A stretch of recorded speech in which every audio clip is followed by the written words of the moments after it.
कहानी घमंड का बोझ। आन्या हमेशा से ही बहुत खूबसूरत, होशियार और सबकी पसंदीदा रही थी। कॉलेज में चाहे क्लास हो या कोई इवेंट, लोग उसकी तारीफ करते नहीं थकते थे। धीरे धीरे उसकी आदत हो गई कि हर कोई उसी के आसपास घूमे, उसी को प्राथमिकता दे।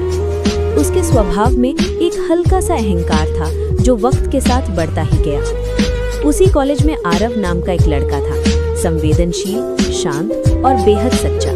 वो आन्या की खूबसूरती से ज्यादा उसके भीतर की अच्छाई को देखता था। आन्या के घमंडी रवैये के बावजूद वो उसकी मदद करता, उसकी छोटी बड़ी परेशानियां समझने की कोशिश करता।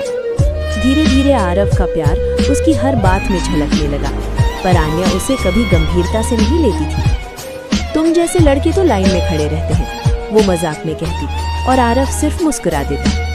एक दिन आरव ने हिम्मत जुटाकर कहा, आन्या, मुझे लगता है मैं तुमसे थोड़ा ज्यादा ही लगाव रखने लगा हूँ। आन्या ने हंसकर जवाब दिया, मैं कोई आम लड़की नहीं हूँ आरव, तुम्हें लगता है तुम मुझे पालोगे? पहले खुद को मेरे लायक बनाओ। वो बातें मजाक में कह रही थी, लेकिन आरव के दिल में तीर की तरह उतर गई। उसने उस दिन पहली बार महसूस किया कि शायद वो एक तरफा उम्मीदों में जी रहा था। समय बीतता गया।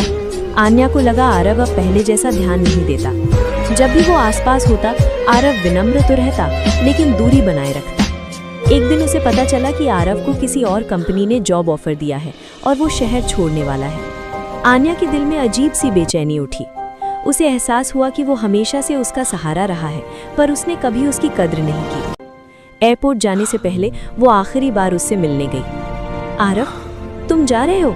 मुझे बताए बिना। उसकी आवाज धीमी और टूटी हुई थी।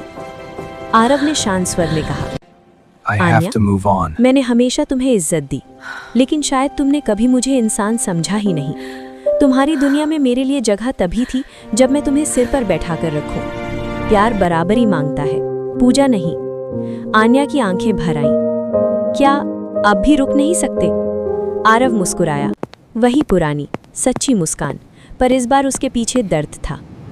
कभी कभी हम जिन लोगों को सबसे ज्यादा चाहते हैं, वही हमें सबसे ज्यादा चोट पहुंचाते हैं। मैंने तुम्हें खोया नहीं, बस खुद को वापस पा लिया है। आरव चला गया, और उसके साथ ही चला गया वो प्यार, वो सच्चाई जो कई लोग जिंदगी भर ढूंढते रहते हैं। आन्या वहीं खड़ी रह गई, इस एहसास के साथ कि घमंड ने उसे वो इंसान खो दिया जिसकी कद्र वो समय रहते नहीं कर सकी।